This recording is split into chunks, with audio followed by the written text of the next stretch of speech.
Michelangelo and Da Vinci went to hospitals where they dissected cadavers to learn about the human body. Pythagoras went to blacksmith where he learned about music and harmony.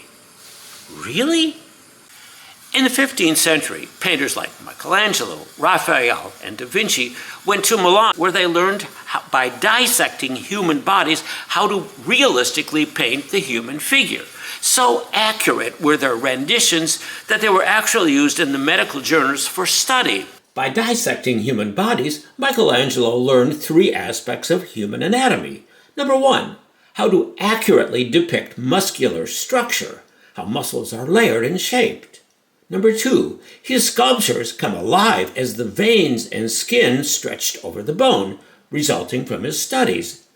3, how bodies twist, bend, and bear weight, which give his figures appear to be in motion. One day when Pythagoras, 2,000 years before Michelangelo, was passing by a blacksmith, he was fascinated by the pounding that he heard by the blacksmith onto the anvil. He went into the blacksmith's shop and found that when the blacksmith hit the anvil with a 6-pound hammer, and then he hit it with a 12-pound hammer, that the sound was different. In fact, the 6-pound hammer created a sound that was 1 octave higher than the 12-pound hammer. The ratio was 2 to 1. He called that harmonious or pleasing to the ear.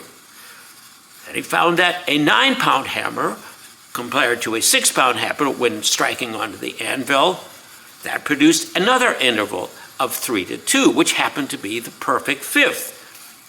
8 to 6, those 2 hammers produced a 4 to 3 hammer ratio.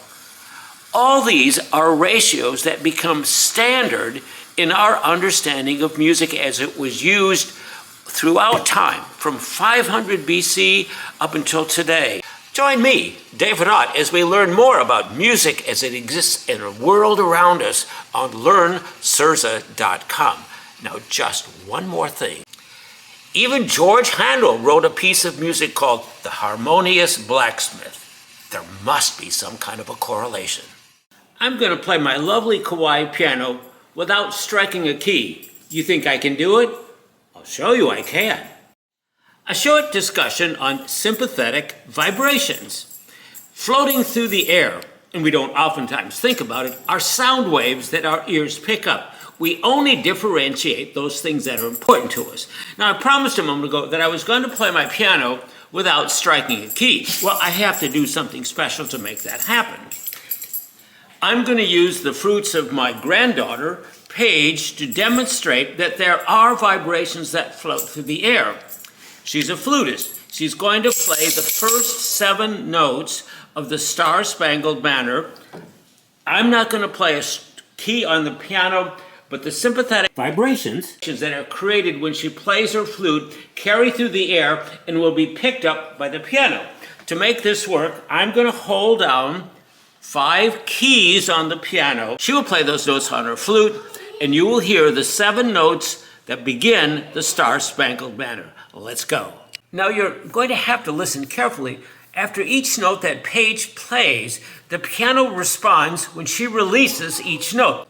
The note you'll hear is very soft. However, it is there, demonstrating the sympathetic vibrations that are in the air. In this case, that's created by the flute. We hear first the timbre of the flute, then we'll hear the timbre of the piano, which picks up the vibrating air articulated by the flute.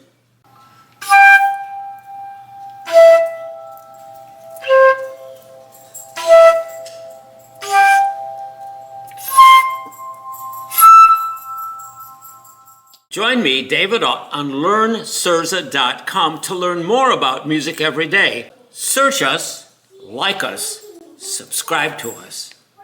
The Star-Spangled Banner. Listen for the note that doesn't belong to the key.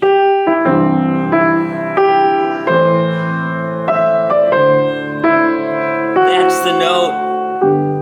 I'll explain why that doesn't belong in another video.